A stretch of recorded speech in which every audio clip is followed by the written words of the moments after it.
Hey, what's up, everybody? Lane Rogers here. And when I finished up my last video, I guess about 3 days ago, and I was talking about FSD version 14.2.2.5, that version I had then on the Cybertruck. And I was just kind of talking about how I was waiting on the new version to come out, FSD 14.3.2. And so I guess for whatever reason, right after I did that video and posted it, that FSD, the full self-driving guide, smiled upon me, and lo and behold, I finally got the update to 14.3.2. And so I've been driving with that for about 3 days now, and I've had a good amount of time to kind of test it out and see what I think. And I got to tell you, there's a lot of good things about it. I know, as far as the technology, there's a lot more going on, under the hood. I did think, I thought there was going to be a little bit more I noticed in the driver's seat than I'm currently noticing. So that was a little bit of a letdown, but not really, because I know how much the technology has improved over the previous model. And so one of the things I really did notice, though, was that the reaction time is so much better. I mean, it's if a car kind of swerves over into your lane or anything like that, or somebody runs a red light in front of you, it reacts way faster than I ever could even think about reacting. And supposedly, according to everything I've read, it's about 20% faster reaction time. So that's a significant upgrade over the previous model. And then, other than that, it's just a lot smoother in most situations. Although I did have a few instances of some brake stabbing, where the brakes kind of have the jitters, basically. But that was only in situations where there was kind of a blind spot, and it was trying to make a decision on whether to go it was hesitating, basically trying to decide whether to, stop or go ahead and go. And so, but I'm sure they'll get that smoothed out, in future updates. Let's see what else. Yeah, a little bit more human-like, and so you notice that it just kind of feels smoother all around. So like I've heard people mention online that, it reminded them of the robotaxi experience that they, when they went to Austin to try out the robotaxi, that it kind of just reminded them a little bit of that experience. And so, but yeah, I mean, it's a solid model, and you can tell Tesla put in a lot of work to get to this point. Obviously, we're not at that unsupervised level yet, and we probably won't be for probably towards the end of the year. But there's some noticeable improvements, and I know this model was a foundational release, meaning they rewrote the software basically from the ground up. There were only a few components they left behind, but they completely redid how they do the reinforcement learning on this model, and so it's a huge step up. And I know this model leaves a lot more room for improvement. In other words, the hardware 4 can be stretched a lot further with the way that they built this model. So, and that allows for just the lifespan of the vehicle to be a lot longer, and for us to be able to get a lot more updates, and be able to get eventually to that unsupervised level on the hardware 4 vehicles, which is the current hardware that's out. And so I think going forward, we're gonna see probably some rapid iterations. I know that there's already even a brand new I saw today that there's a brand new 14.3.2, which is and it's the same release notes, so probably just some bug fixes in there or something. So and I think they did that back on the previous model too, where they had the same model kind of released several times that just have bug fixes within them. So because the release notes basically are all the same from what I've seen. But hopefully I get that software update here in a little bit, and I'll be able to tell you what I think about that. I know Elon a few months back was talking about how 14.3 would the car would feel so human, it would be sentient. And haven't really experienced that yet, although it is more human-like in most situations. But who knows? I think maybe in the next month or two, as they get everything completely smoothed out with 14.3, that we may start to see more of that. I've noticed the speed profiles. If you're on the highway, it seemed to be more dialed in on this version. I know before on the last model, it seemed like it was, you know, in the hurry mode, it would go a little bit too fast for my taste, and then in the standard mode, it would go just a little bit too slow for me. So I didn't really have that a speed profile that really fit my preferred, you know, driving style. But this one seems more dialed in. I'm way more comfortable with the speed profiles of what I use mostly, which is hurry and standard. Haven't really driven too much on this one with the chill or even the sloth mode. Yes, there is a sloth mode. Yeah, I usually stay in the kind of the middle with the chill, or not with the chill, but the standard, or with the hurry. And then there is obviously the Mad Max mode above that, but don't really use that too much. A little bit too fast for me. And most of the time, unless I'm in a big hurry.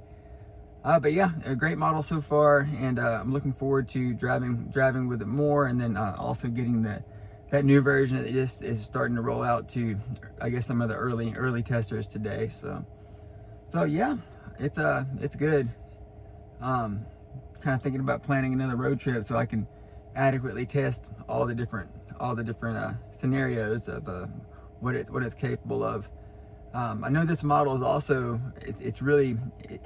it's better at kind of going around potholes and going, you know, slowing down for speed bumps, and if there's little things in the road, if there's, you know, pieces of tire on the freeway or something like that you would, you know, normally hit with the previous models, it swerves around them, you know, and stays safe while doing it, you know, it seems. So it's that's definitely a noticeable improvement as well.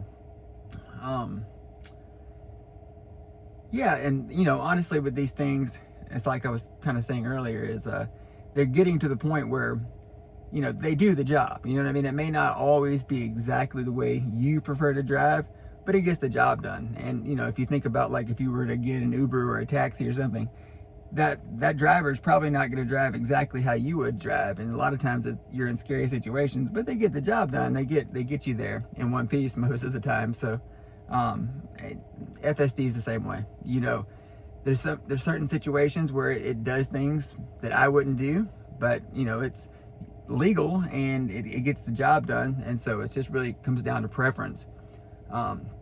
It doesn't, you know, it's a very safe system that's going to get you from point A to point B in a safe manner, and that's what really counts. And so as these models, you know, go iterate and get better and better and better, you know, there's subtle differences, there's nuance, but at the end of the day, you know, the improvements are under the hood. The improvements are in things you can't really see unless something like an emergency happens, and it's when those emergencies happen when it's not very frequent, that's where you would notice the biggest improvements.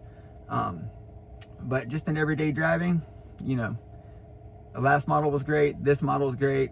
It's just getting smoother and more human-like. But you know, like I said, I'm hoping I'll get that next model, the next FSD version, hopefully today or tomorrow. And then still waiting on that spring update too. I'm excited about some of those features. I was kind of alluding to that on the last video. But and then let's see, what else?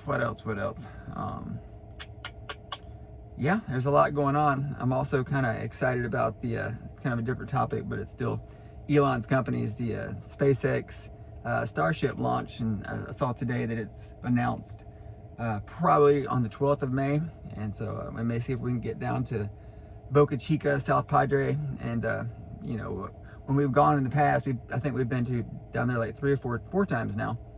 We stay where you can have a view from basically your hotel room of the rocket launch, and so it's if you've never been, it's quite the experience, and I highly recommend it, because nothing quite like it. Those, you know, the largest, you know, largest flying object ever built, and just the amount of power those engines put off, and just feeling the rumble, it's surreal. It really is. And so I'm hoping I can get back down there for this launch, because this is a big launch. This is actually the version 3 rocket and a brand new launch pad, and so they've never launched a version. They have never launched from this launch pad, and they've never launched a version 3. And so it's going to be a totally different experience, I imagine. So, and this is the version of the rocket that's supposed to, you know, really be the version that actually is not just based a test model, I guess. You know, it's actually going to do work and put things into orbit, you know, satellites and Starlinks and those kinds of things.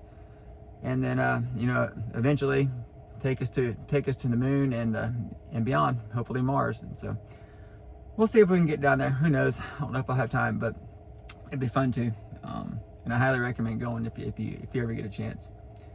Anyway, I just thought I'd check in with y'all, give you a little update on what's going on with the Cybertruck and FSD, and like I said before, if you ever have any questions, or if you just kicked around the idea of purchasing, you know, a Tesla over the last few years, you know, I highly recommend at least going to one of the service centers or in test driving one, and really testing out the full self-driving, because it's come a long way over the last year, and especially over the last, you know, several years. And so it's got to the point now where you know, I was looking at my screen the other day, and you know, I'm at 96% of all my driving is done on full self-driving now. And so and that's not just freeway, that's city streets, that's literally from my garage, from my driveway, everywhere I go.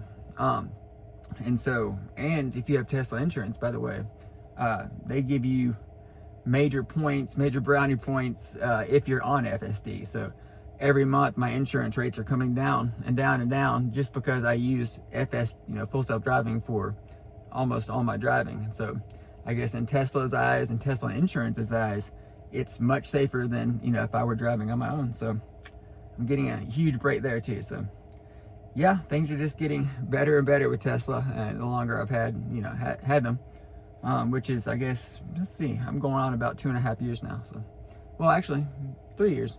3 years we've been under Tesla for 3 years. So yeah, if you have it, you know, like I said, if you have questions, just let me know. Feel free. I'm happy to answer any questions I can about Tesla. We have a Model X, and then we have a Cybertruck. So, all right, guys, y'all take care, and I will talk to you on the next video.